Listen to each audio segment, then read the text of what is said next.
Kita berikan sorak-sorai bagi Tuhan kita. Silahkan duduk Bapak Ibu Saudara, Shalom buat kita semua. Selamat hari Minggu, selamat kita bertemu kembali dalam kasih dan kemurahan Tuhan kita Yesus Kristus. Saya bersyukur, berterima kasih buat kesempatan dan kepercayaan yang diberikan dalam hidup saya menyampaikan firman Tuhan. Tuhan berkati Bapak Ibu Gembala bersama dengan keluarga. Puji Tuhan. Sore ini kita akan belajar satu tuntunan yang Tuhan berikan, yang dicatat dalam kebenaran firman Tuhan. Dari satu pribadi yang tidak memiliki apa-apa, dari satu pribadi yang mengalami kegagalan dalam hidupnya, lalu Tuhan mulai menuntun dia step by step, sampai pada akhirnya dia bisa mendapatkan segala sesuatu yang luar biasa, saudara. Dan kalau kita ikuti tuntunan ini dalam hidup kita, maka sebenarnya apa yang dicatat dalam Alkitab akan terjadi dalam hidup kita. Sebab firman Tuhan berkata, jalan hidup orang benar itu naik. Dan bukan turun, jadi kepala dan bukan jadi ekor. Kalau sekarang hidup kita belum naik, berarti dalam pengiringan kita kepada Tuhan, kita belum dengan cara yang benar. Jalan hidup orang benar bukan hanya berbicara tentang kekudusan. Meninggalkan dosa, bukan hanya itu. Tapi benar juga di dalam mengikuti setiap tuntutan firman Tuhan, setiap tuntunan firman Tuhan dalam hidup kita. Nah, kita akan lihat satu pribadi yang dituntun oleh Tuhan sampai yang tadinya tidak memiliki sesuatu menjadi memiliki sesuatu. Kita buka Alkitab kita bersama di dalam Injil Lukas pasalnya yang kelima. Injil Lukas pasalnya yang kelima kita akan membaca ayatnya yang pertama sampai ayatnya yang ke-8. Penjala ikan menjadi penjala manusia. Pada suatu kali Yesus berdiri di pantai Danau Genesaret, sedang orang banyak mengerumuni dia hendak mendengarkan firman Allah. Ia melihat dua perahu di tepi pantai, nelayan-nelayannya telah turun dan sedang membasuh jalannya. Ia naik ke dalam salah satu perahu itu, yaitu perahu Simon, dan menyuruh dia supaya menolakkan perahunya sedikit jauh dari pantai. Lalu ia duduk dan mengajar orang banyak dari atas perahu. Setelah selesai berbicara, ia berkata kepada Simon, bertolaklah ke tempat yang dalam dan tebarkanlah jalamu untuk menangkap ikan. Simon menjawab, Guru, telah sepanjang malam kami bekerja keras dan kami tidak menangkap apa-apa. Tetapi karena engkau menyuruhnya, aku akan menebarkan jala juga. Dan setelah mereka melakukannya, mereka menangkap sejumlah besar ikan sehingga jala mereka mulai koyak. Lalu mereka memberi isyarat kepada teman-temannya di perahu yang lain supaya mereka datang membantunya. Dan mereka itu datang lalu mereka bersama-sama mengisi kedua perahu itu dengan ikan hingga hampir tenggelam. Ayat 8. Ketika Simon Petrus melihat hal itu, ia pun tersungkur depan Yesus dan berkata, Tuhan, pergilah daripadaku karena aku ini seorang berdosa. Saudara akan lihat di situ ada tuntunan yang Tuhan berikan kepada Simon, saudara. Sampai dia mendapatkan sesuatu yang luar biasa. Tuntunan yang pertama, ayat pertama bilang begini. Ada begitu banyak orang yang mengerumuni Yesus. Di ayat pertama, orang banyak itu mengerumuni Yesus hanya untuk mendengarkan firman Tuhan. Itu kata ayat yang pertama. Tetapi kalau saya pelajari, ada begitu banyak memang orang yang mengikuti Yesus, kemana aja Yesus pergi. Tapi enggak semuanya mau dengar firman Tuhan. Ada di antara mereka yang ikut Yesus kemana aja Yesus pergi dengan satu tujuan, mereka mau dapat kesembuhan. Karena mereka tahu yang namanya Yesus bisa melakukan mukjizat kesembuhan. Maka banyak orang sakit mengikuti Yesus kemana aja dia pergi. Tapi dari sekian banyak orang juga yang mengikuti Yesus, ada di antara mereka yang punya maksud jahat. Mereka cuma mau cari kesalahan daripada Yesus. Kita tahu bersama siapa? Orang-orang Farisi dan ahli-ahli Taurat. Mereka ikut kemana Yesus pergi, tapi tujuannya kapan Yesus bikin salah. Kapan Yesus melanggar aturan-aturan yang ada pada waktu itu, supaya mereka bisa mendakwa dan akhirnya menangkap Yesus. Jadi dari sekian banyak orang yang mengikuti Yesus kemana aja Yesus pergi, mereka punya banyak motivasi. Nah, tuntunan yang pertama, kalau kita mau mendapatkan sesuatu yang luar biasa, kita harus punya motivasi yang benar dalam pengiringan kita kepada Tuhan. Dalam pelayanan kita kepada Tuhan, motivasinya semua harus benar. Kalau kita melakukan segala sesuatu untuk Tuhan dengan motivasi yang benar, maka semuanya akan berbalik jadi berkat dalam hidup kita. Tapi kalau motivasinya udah salah, saudara, apapun yang kita lakukan tidak akan pernah membuat kita diberkati Tuhan. Motivasi harus benar. Apa yang menjadi motivasi saudara datang ke gereja hari ini? Apa karena hari Minggu memang saudara harus ke gereja sebagai orang Kristen? Atau karena ada tugas gereja, maka saudara harus ada di sini? Atau memang saudara benar-benar cinta kepada Tuhan, pengen buru-buru ke gereja, pengen bisa memuji Tuhan, berterima kasih, sebab dia udah baik dalam hidup kita. Apa motivasi saudara di dalam saudara berkorban untuk pekerjaan Tuhan? Apa supaya kelihatan banyak orang? Atau karena memang saudara membalas kebaikan Tuhan lewat persembahan yang terbaik? Semuanya Tuhan menilai. Kita manusia kalau menilai, melihat seseorang bisa salah, saudara. Tapi tidak dengan Tuhan kita. Itu sebabnya dalam masa pelayanan saya, sudah ada begitu banyak orang yang bertanya kepada saya, Pak Yofi, saya sudah ke gereja rajin loh Pak. Saya suka berkorban untuk pekerjaan Tuhan. Saya bantu pelayanan loh Pak. Tapi kenapa hidup saya begini-begini aja ya Pak Yofi? Gak ada perubahan, gak ada peningkatan. Kenapa ya Pak? Saudara, mungkin dia lakukan itu semua. Tapi kita nggak tahu hatinya. Apa dengan terpaksa, atau dengan kesombongan, atau karena sesuatu hal yang lain. Saya cuma bilang, Pak, Bapak benar lakukan itu, tapi motivasinya benar nggak? Untuk kemuliaan Tuhan, atau untuk kemuliaan diri sendiri? Ini yang harus diselidiki. Tuhan Maha tahu, nggak ada perkara yang tersembunyi. Kalau motivasinya benar, pasti terjadi sesuatu yang luar biasa. Saudara ingat, cerita tentang wanita yang sakit pendarahan 12 tahun lamanya. Ketika wanita ini datang, diam-diam dari belakang menjamah ujung jubah Yesus. Tiba-tiba Yesus berhenti dan Yesus bilang kepada murid-muridnya, siapa yang menjamah aku? Sebab ada tenaga dan kuasa yang keluar dari diriku. Dan ternyata tenaga dan kuasa itu keluar mengalir kepada wanita yang menjamah ujung jubah Yesus. Dan saat itu penyakitnya sembuh. Ketika Yesus bertanya, siapa yang menjamah aku? Murid-murid bilang, ada sekian banyak orang di sekitar engkau. Mungkin ada yang coba pegang-pegang Yesus, ada yang dempet-dempet sama Yesus, mungkin ada yang rangkul Yesus. Tapi kenapa? Tidak terjadi sesuatu. Mereka juga menyentuh Yesus, mereka mungkin dempet dengan Yesus, tapi nggak ada sesuatu. Yesus nggak bilang, ada tenaga dan kuasa yang keluar dari diriku. Kenapa? Mungkin mereka menyentuh, mungkin mereka dekat dengan Yesus, biasa-biasa aja. Tapi wanita ini datang dengan motivasi yang benar, dengan keyakinan, dengan iman, bahwa cuma dia Yesus satu-satunya yang bisa menyembuhkan penyakitku. Dia datang hampiri dengan kerendahan hati. Itu yang membuat tenaga dan kuasa Yesus keluar. Jadi tuntunan firman Tuhan kepada kita, untuk kita bisa mendapatkan sesuatu yang luar biasa, yang pertama, perbaiki motivasi dalam hidup. Siapapun kita, amin. Datanglah ke rumah Tuhan dengan motivasi yang benar. Haleluya. Ini yang pertama, yuk kita lihat ayat kedua.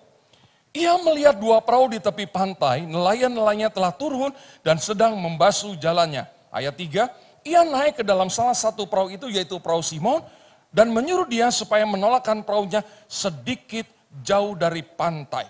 Saudara perhatikan, inisiatif untuk menolong dikerjakan oleh Yesus. Dan tuntunan Tuhan selanjutnya kepada Simon adalah Yesus berkata, Simon, bawa perahumu sedikit jauh dari pantai. Kenapa saudara? Yesus menyuruh Simon untuk menolakkan perahunya sedikit jauh dari pantai.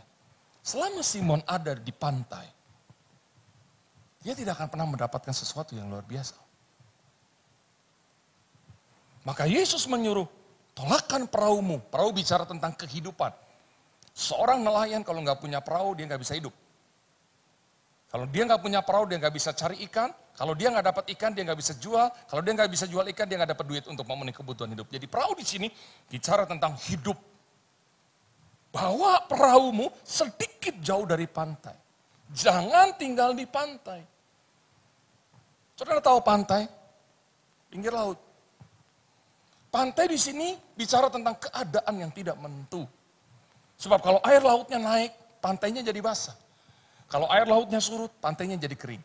Jadi pantai kadang-kadang basah, kadang-kadang kering. Nah saudara, dalam kehidupan kekristenan kita nggak boleh punya iman yang ada di tepi pantai. Dalam kerohanian kita, rohani kita nggak boleh seperti yang ada di tepi pantai. Kadang-kadang semuanya. Kadang-kadang ke gereja, kadang-kadang nggak ke gereja. Kadang-kadang baca Alkitab, kadang-kadang Alkitabnya nggak tahu ada di mana. Kadang-kadang percaya benar kepada Tuhan, kadang-kadang ragu benar sama Tuhan. Kadang-kadang kembaliin perpuluhan, kadang-kadang ditilep juga perpuluhan. Gak bisa punya iman yang kadang-kadang. Halo saudara? Kalau sampai hari ini kita punya iman dan kerohanian seperti yang ada di tepi pantai, kalau Tuhan gak berkati kita ya jangan salahkan Tuhan. Sebab kita belum memberikan segenap hidup kita, segenap jiwa kita, segenap akal budi kita, segenap kekuatan kita kepada Tuhan. Tapi kita berikannya setengah-setengah. Segala sesuatu yang kita berikan setengah-setengah untuk Tuhan tidak akan pernah mendatangkan berkat. Etikus kasih persembahan, bukan Etikus, Ananias dan Safira kasih persembahan. Dibilang ini semua hasil penjualan tanah untuk Tuhan. Padahal setengahnya disimpan. Alkitab nggak bilang lalu rasul-rasul itu membuang persembahan Ananias dan Safira. Enggak, persembahannya tetap dipakai dalam pekerjaan Tuhan. Tapi apa balasan Tuhan kepada Ananias dan Safira? Bukan berkat, kematian. Etikus, Paulus lagi khotbah di lantai 3. Dia sengaja cari posisi, duduk dekat jendela. Setengah dengar khotbah, setengah kena angin sepoi-sepoi di jendela. Tiba-tiba dia mulai ngantuk. Karena dia ngantuk, jatuh saudara. Dari lantai 3, mati. Hati-hati yang ngantuk. Untungnya Paulus berdoa. Dan Etikus bangkit lagi. Setengah-setengah. Di dalam kitab Wahyu, Tuhan bilang, kalau mau panas, panaslah. Kalau mau dingin, dingin. Jangan suam-suam kuku. Sebab orang yang suam-suam kuku dimuntahkan sama Tuhan. Artinya apa? Tuhan gak suka. Yang setengah-setengah Tuhan gak suka. Dan kalau saudara pelajari kitab Wahyu, kalau gak salah pasal 12, ular naga yang bicara dari kuasa gelap itu berdirinya di pantai laut. Gak salah kalau kita punya iman yang ada di pantai, maka kita diinjak-injak oleh kuasa gelap. Segala yang baik dari Tuhan yang mau datang ke kita dirampas. Jadi yang ada dalam hidup kita cuma ketakutan, kekhawatiran, kecemasan, kebimbangan. Sebab segala yang baik dirampas. Kenapa? Karena kita punya iman dan kerohanian yang ada di tepi pantai. Kadang-kadang semuanya. Pokoknya sama Tuhan kita nggak bisa kadang-kadang. Kita nggak bisa timbul, tenggelam, timbul, tenggelam, timbul, tenggelam. Pas Tuhan datang, pas kita lagi tenggelam. Celaka kita. Puji Tuhan kalau pas lagi timbul. Kalau pas lagi tenggelam, hilang dari peredaran, terus Tuhan datang, cilaka. Sebab waktu kedatangannya nggak ada seorang pun yang tahu. Itu kalau kita timbul tenggelam, bahaya. Keadaan makin tidak menentu, saudara. Dunia nggak semakin baik. Dan Alkitab sudah kasih tahu, jangan berharap dunia makin baik. WHO aja sudah mengeluarkan statement, hati-hati. Dengan gelombang masalah yang baru, yang lebih hebat daripada COVID-19. Aduh.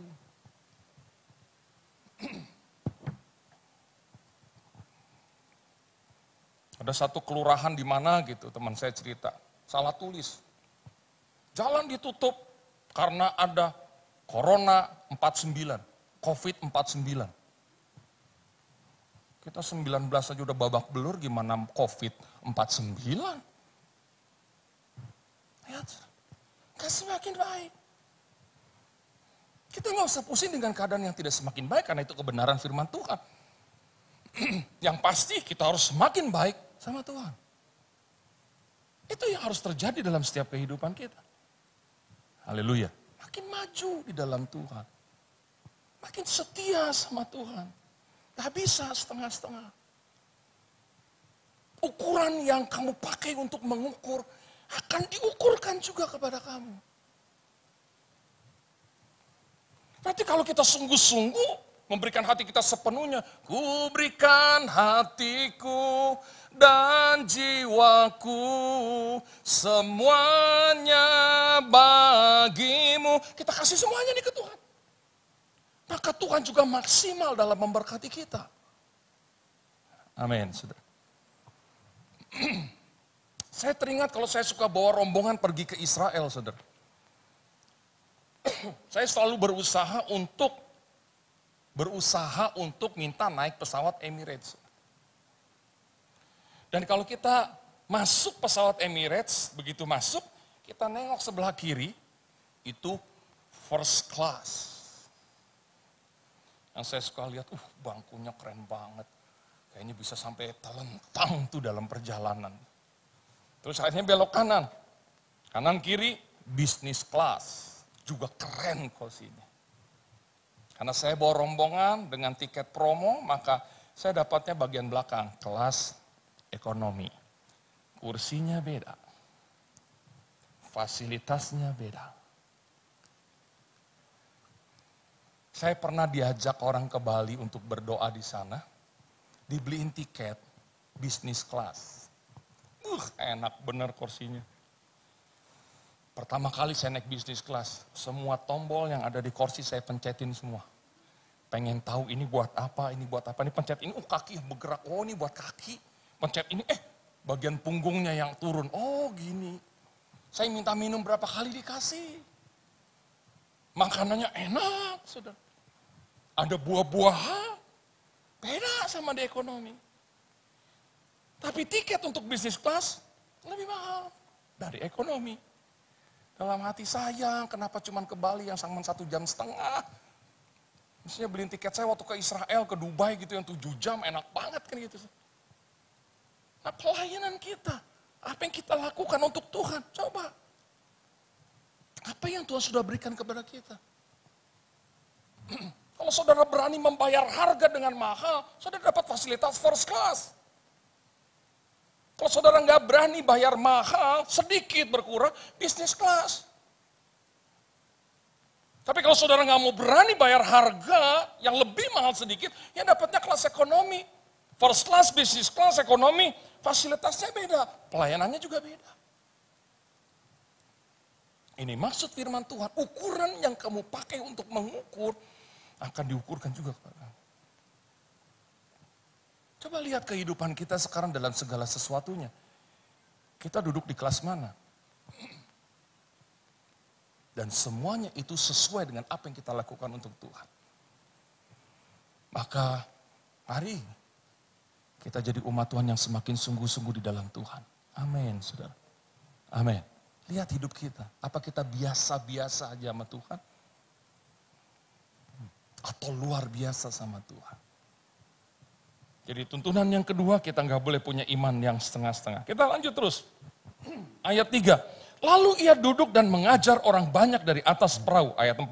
Setelah selesai berbicara, ia berkata kepada Simon, bertolaklah ke tempat yang dalam. Dan tebarkanlah jalamu untuk menangkap ikan. Perhatikan saudara. Dari Yesus berbicara kepada banyak orang, sekarang Yesus berbicara berdua dengan Simon. Dan Yesus kasih tahu apa yang harus Simon lakukan dalam hidupnya. Simon, sekarang tolakkan perahumu ke tempat yang dalam. Ada peningkatan tuh. Tadi sedikit jauh dari pantai, lalu sekarang bawa ke tempat yang dalam. Dan Yesus kasih tahu. berbicara berdua, kasih tahu rahasia kepada Simon. Untuk nanti ujung-ujungnya dia mendapat sejumlah besar ikan. Tuntunan Tuhan berikutnya kalau kita mau dapat sesuatu yang luar biasa. Banyaklah berbicara berdua dengan Tuhan.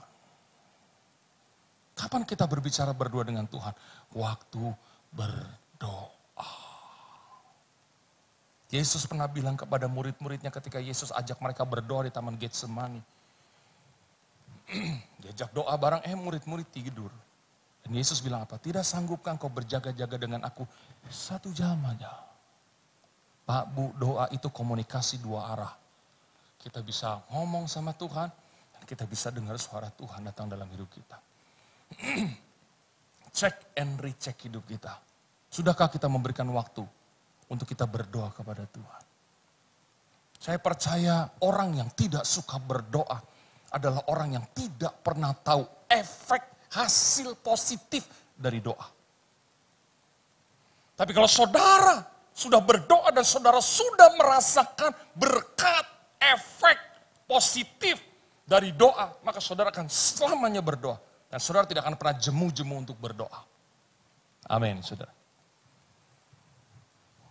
Doa bukan jadi satu beban dalam hidup kita.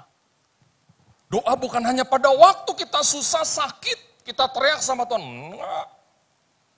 Kita bisa sampaikan segala sesuatunya kepada Tuhan. Dan percaya Tuhan akan kasih tahu segala sesuatu yang luar biasa dalam hidup kita. Sampai hari ini.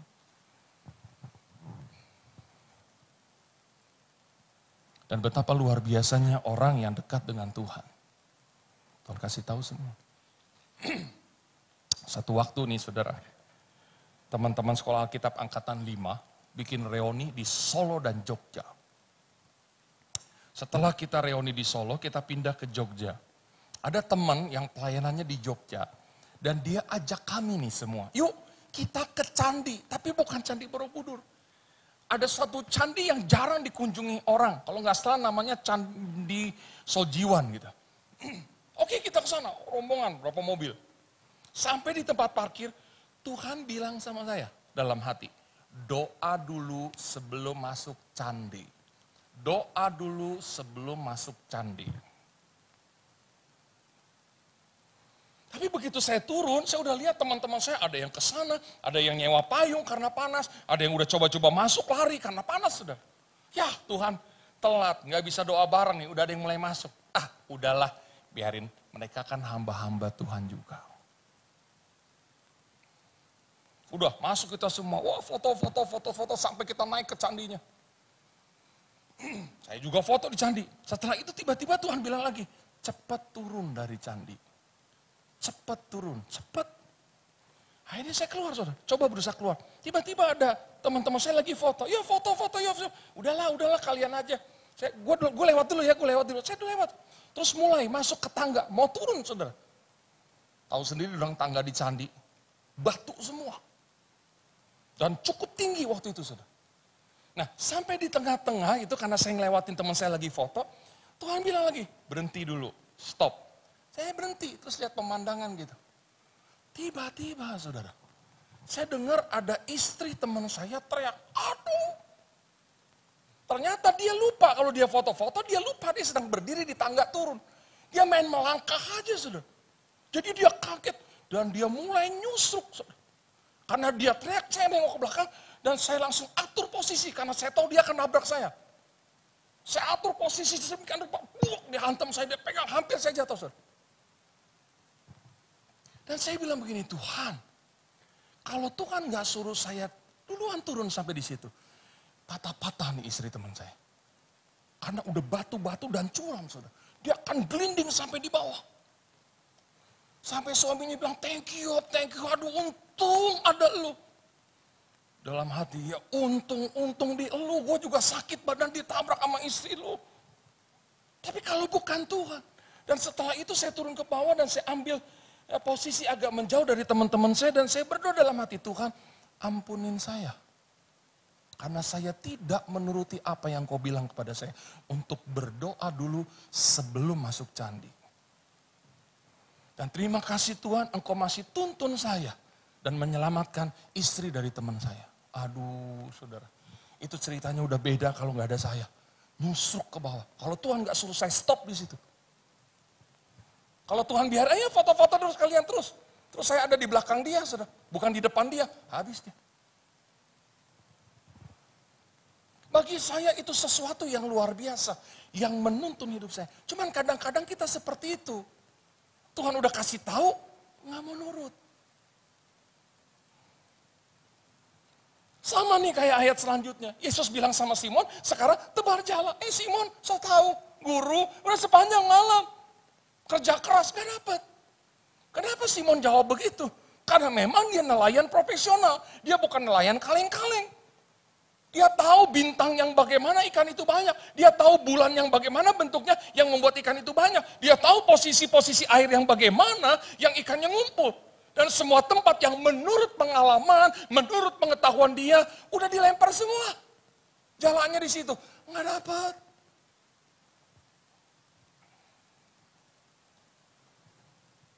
Maka dia jawab itu ketika Yesus suruh tebar jalan. Coba, sok tahu gitu.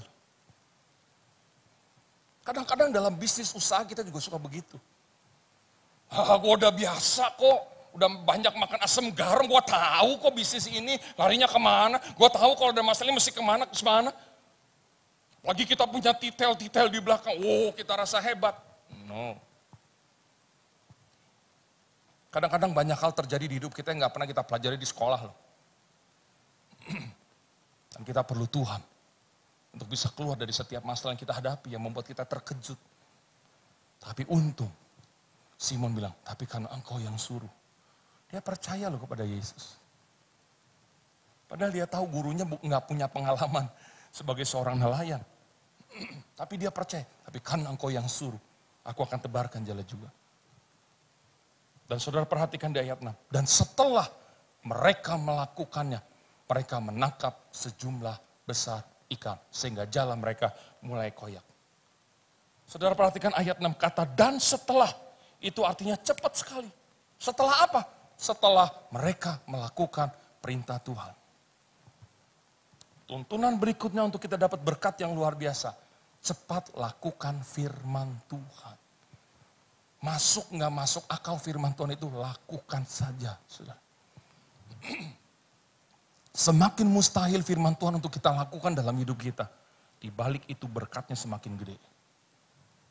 Banyak firman Tuhan yang nggak masuk di dalam pikiran kita. Jangan balas kejahatan dengan kejahatan, balaslah kejahatan dengan kebaikan. Nggak masuk di akal. Mendingan kita diem aja itu juga ada sesuatu yang berat. Puji Tuhan lo bikin jahat sama gue gak balas lo, puji Tuhan lo, untung gue diem lo. Itu aja udah luar biasa. Tapi Tuhan bilang jangan balas kejahatan dengan kejahatan, balas kejahatan dengan kebaikan. Kita bukan cuma disuruh diem, tapi membalas kebaikan kepada orang yang bikin jahat sama kita. Nggak mungkin. Diem aja bagi kita udah sesuatu yang berat, bener nggak? Nggak balas aja udah puji Tuhan, kita udah bisa nahan diri. Tapi ini firman Tuhan suruh lebih lagi. Buat kebaikan sama orang itu. Aduh. Tampar pipi kanan, kasih yang kiri. Gua nggak balas aja udah puji Tuhan, tapi firman Tuhan suruh kasih kita yang kanan. Mana duluan sih, kanan apa kiri sih? Tampar pipi kanan kasih yang kiri atau tampar pipi kiri kasih yang kanan? Suka kebalik-balik. Tapi yang pasti begitu, nggak masuk di akal. Kembaliin perpuluhan punya Tuhan. Duh Tuhan, lagi corona nih. Masa mesti kembaliin perpuluhan Tuhan? Aduh. Tadi saya khotbah pagi 2 kali di GPDI Rawamangun, sudah. Ibadah pertama saya menyinggung perpuluhan. Selesai dalam masa istirahat menuju ibadah kedua, ada yang sharing sama saya. Saya pernah dengar nih ada satu artikel. Saudara nggak perlu kembalikan perpuluhan. Kalau orang tua saudara lagi susah, ya nggak usah kasih perpuluhan ke gereja. Kasih ke orang tua. Orang tua lagi susah. Itu benar gak tuh Pak Yofi? Saya bilang gak benar dong. Kenapa harus perpuluhan punya Tuhan kita kasih buat orang tua kita? Kan kita ada 100% nih. 10% kita kasih karena itu punya Tuhan. Nah kalau kita mau bantu orang tua kita, ambil dari yang 90% dong. Halo? Benar nggak? Kan kita masih punya yang 90. Kenapa yang punya Tuhan harus kita kasih ke orang tua? Bukan berarti kita sepelekan orang tua, enggak. Tapi kan ada yang 90. Yang kita pakai dalam hidup kita. Ada banyak orang kutak-kutik tentang perpuluhan. Karena menurut dia nggak masuk di akal. Tapi bagi saya, perpuluhan adalah kunci berkat. Karena satu aksi yang kita lakukan dibalas dengan 3 reaksi dari Tuhan. Satu aksi, kembaliin perpuluhan. 3 reaksi dari Tuhan. Apa? Yang pertama, Tuhan buka tingkap di langit. Yang kedua, Tuhan curahkan berkat dalam hidup kita.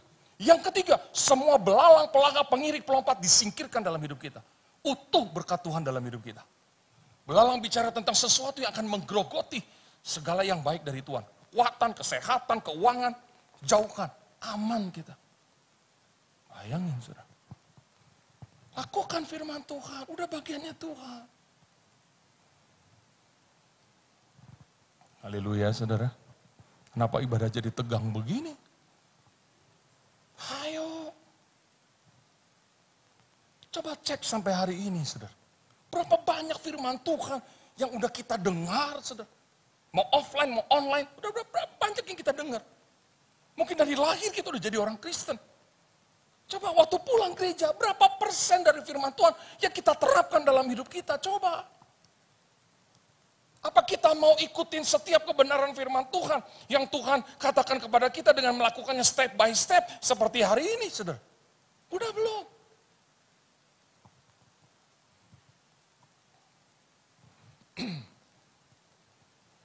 Kalau kita belum diberkati Tuhan dengan luar biasa, bukan Tuhan tidak memberkati kita loh. Kita yang tidak mau ikut aturannya Tuhan. Berbahagialah mereka yang dengar firman Tuhan dan yang melakukannya. Kalau cuma dengar terus masa bodoh, nggak bahagia. Karena rumus kebahagiaan dengar dan lakukan. Nah, Anda sudah dengar, Anda pulang, lakukan atau enggak tergantung Anda. Anda pulang, Anda lakukan, bahagia. Berikan tepuk tangan buat Tuhan kita. Itu rumus kebahagiaan. Yang gak akan pernah berubah dalam setiap kehidupan kita. Kita maju terus, saudara. Ayat 6, dan setelah mereka melakukannya, mereka menangkap sejumlah besar ikan sehingga jala mereka mulai koyak. Lalu mereka memberi isyarat kepada teman-temannya di perahu yang lain supaya mereka datang membantunya. Dan mereka itu datang, lalu mereka bersama-sama mengisi kedua perahu itu dengan ikan hingga hampir tenggelam. Saudara, terjadi keanehan antara ayat 6 dan ayat 7. Ayat 6 waktu Simon dapat ikan yang besar jumlahnya itu tidak dikatakan perahunya mau tenggelam. Tapi di ayat 7 setelah dia panggil perahu yang lain lalu dia bagi ikan itu ke perahu yang lain. Justru di ayat 7 dikatakan kedua perahu itu mau tenggelam karena banyaknya ikan. Aneh. Tuntunan Tuhan berikutnya untuk kita dapat sesuatu yang luar biasa Pak Saudara. Jangan jadi orang pelit.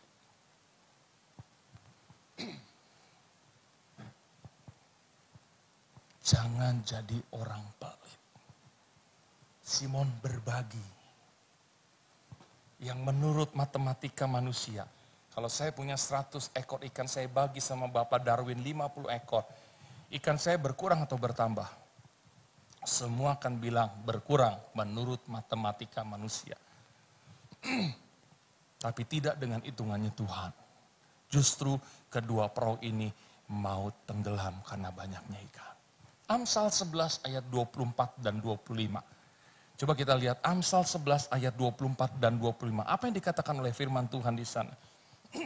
Ada yang menyebar harta tapi bertambah kaya. Ada yang menghemat secara luar biasa. Ini bahasa Alkitab yang diperhalus bro. Menghemat secara luar biasa itu maksudnya pelit, medit, kupet, kikir. Cuman supaya banyak orang Kristen tidak tersinggung dipakai bahasa halus banget. Menghemat secara luar biasa. Alkitab bilang namun selalu berkekurangan. Gak masuk di matematikanya otak kita manusia. Ayat 25-nya, siapa banyak memberi berkat, diberi Tuhan apa? Kelimpahan. Dan memang bahasanya Alkitab kita adalah selalu bicara tentang kelimpahan di dalam Tuhan. Jangan pelit Pak Bu jadi orang. Saya dididik oleh seorang hamba Tuhan yang mengajarkan saya untuk tidak jadi orang pelit. Dimulai dari mami saya sendiri. Mami saya mengajarkan kepada saya untuk tidak jadi orang pelit. Kamu harus banyak bantu orang. Biar orang utang budi sama kamu. Dan mami saya lakukan. Mami saya bidan. Kalau ada seorang ibu melahirkan, mau melahirkan nih sama mami saya nih. Mami saya selalu tanya, suaminya kerja apa Bu? Supir bajai Bu bidan. Bayar semampunya deh. Ada lagi, suaminya kerja apa Bu? Suami saya kuli angkut di pasar Bu bidan. Ya udah terserah mau bayar berapa. Nanti mami saya keliling ke teman-temannya yang kerja di rumah sakit. Lu punya sampel vitamin enggak? Lu punya obat ini enggak? Lu punya ini enggak? Dimintain. Lu ada sampel susu enggak? Dimintain sama mami saya untuk dikasih kepada pasien ini. Dan mami saya tidak ambil bayaran kadang-kadang.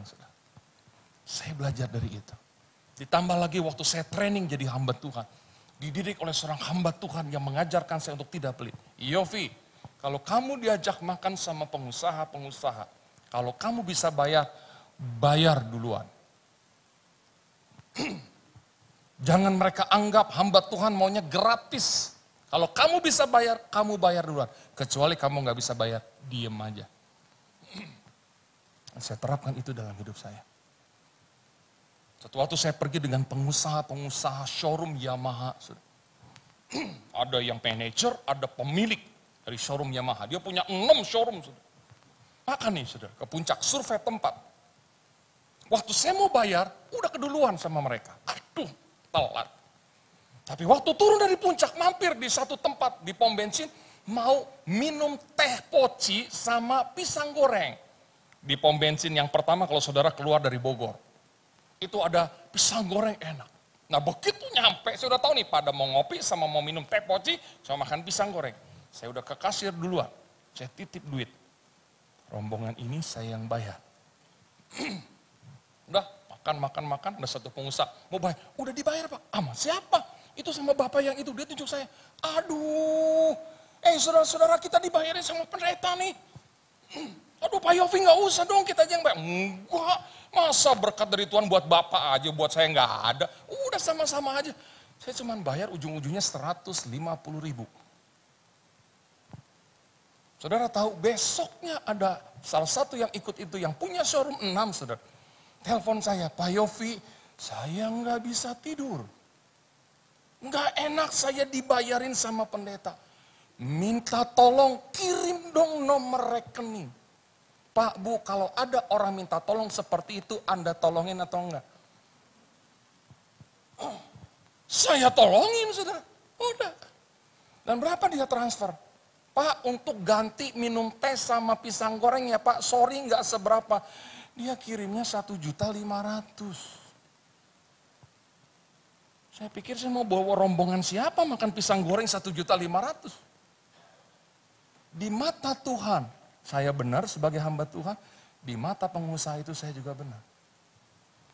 Ini yang gembala saya didik, jangan pelit jadi hamba Tuhan. Kalau kamu bisa bayar diajak makan sama siapapun, bayar. Kecuali kamu gak bisa bayar, diam aja kamu. Maka itu saya lakukan. Dan saya tidak jadi kekurangan. Siapa banyak memberi berkat, diberinya sama Tuhan apa? Kelimpahan. Tapi bukan berarti kita mancing Tuhan, enggak. Bukan berarti, ayo firman Tuhan hari ini, suruh kita bagi-bagi. Jangan pelit, yuk kita jual semua barang-barang kita. Emas juga kita jual semua, kita bagi-bagi. Terus kita nungguin berkat dari Tuhan yang berkelimpah. Enggak juga, pakai hikmah. Tapi yang pasti, jangan pelit. Tengok kiri kanan dan katakan, jangan pelit. Makan malam yuk yang bayar. Yang terakhir, saudara. Ayat 8. Ketika Simon Petrus melihat hal itu, ia pun tersungkur depan Yesus dan berkata, Tuhan, pergilah daripadaku karena aku ini seorang berdosa. Tuntunan firman Tuhan yang terakhir di bagian ini. Kalau sudah diberkati Tuhan, kalau sudah sukses, kalau hidup udah diangkat Tuhan, jangan lupa diri dong. Amen. Simon tidak menjadi gila dengan berkat ikan yang banyak, enggak. Dia tinggalin dan dia tersungkurnya kepada Yesus, sang pemberi berkat. Dia nggak jadi gila dengan berkat, tapi dia tetap memuliakan Tuhan. Yuk. Waktu saudara nggak punya pekerjaan, saudara datang setia kepada Tuhan. Minta gembala doakan sampai saudara diberkati, hilang dari peredaran. Kadang-kadang ada begitu banyak orang janji, Pak kalau ini, doain Pak kalau ini. Nggak usah janji, simpan aja dalam hati, ntar Tuhan tuntut. Tugas saya adalah berdoa, kalau Anda diberkati Tuhan, pesan saya cuma satu, biar saya dilupain gak apa-apa, tapi jangan Tuhan. Amin saudara. Kalau kita lihat jalan hidup kita sekarang mulai naik, semua karena Tuhan, bukan karena kekuatan kita. Tuntunan firman Tuhan, sudah saya sampaikan sore hari ini. Semuanya tergantung saudara. Pulang tinggalkan tempat ini. Saudara mau lakukan tuntunan ini step by step atau enggak? Kalau saudara melakukan firman Tuhan sore hari dengan benar, maka firman Tuhan tadi yang saya katakan, jalan hidup orang benar itu naik dan bukan turun. Jadi kepala dan bukan jadi ekor. Maka step by step, ayo mulai dari perbaiki motivasi. Yang kedua, mulai berikan hati kita sepenuhnya kepada Tuhan. Jangan setengah hati. Jangan punya iman kadang-kadang. Kadang-kadang ke gereja, kadang-kadang enggak. Kadang-kadang kembalikan perpuluhan, kadang-kadang enggak. Kadang-kadang baca Alkitab, kadang-kadang enggak. Mulai.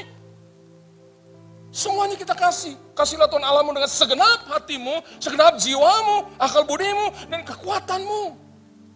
Apa yang kita bisa lakukan untuk Tuhan? Ayo kita lakukan. Banyak berbicara berdua dengan Tuhan dalam doa-doamu. Punya satu tempat khusus engkau bertemu dengan Tuhan dengan tidak diganggu oleh yang lain. Tinggalkan rutinitas, doa, ngobrol sama Tuhan. Dan apa aja yang dia katakan lakukan. Sekalipun itu mustahil, sulit untuk Anda lakukan. Lakukan saja, ada berkat yang menanti hidupmu. Dan jangan pernah jadi orang pelit ketika Anda sudah diberkati Tuhan. Ingat pekerjaan Tuhan, ingat hamba-hamba Tuhan. Ingat Bapak Ibu Gembala yang sudah berdoa siang malam untuk Anda jemaat Tuhan di tempat ini. Amin saudara. Dan terlebih gak boleh lupa kepada Tuhan. Dia yang sudah menolong kita sampai hari ini. Memberikan kemurahan. Berkat anugerah. Dia yang mencanangkan hari depan yang penuh dengan harapan dalam hidup kita. Haleluya saudara. Jangan cuma jadi pendengar, tapi biarlah ketika saudara pulang tinggalkan ibadah sore hari ini. Saudara jadi pelaku firman Tuhan. Lakukan dengan benar. Maka jalan hidupmu naik, bukan turun. Tuhan akan angkat Anda. Dan Tuhan akan tempatkan Anda di posisi yang terbaik yang Anda tidak pernah duga. Tuhan Yesus berkati kita. Kita tundukkan kepala kita bersama. Angkat tangan saudara, terimalah berkat Tuhan. Kasih karunia yang berlimpah-limpah daripada Allah Bapa di dalam anak yang tunggal Yesus Kristus. Persekutuan yang manis dengan Roh Kudus menyertai saudara sekalian mulai hari ini. Sampai Tuhan Yesus datang menjemput kita di awan-awan. Dan bahkan sampai selama-lamanya. Yang percaya bersama-sama katakan, amin.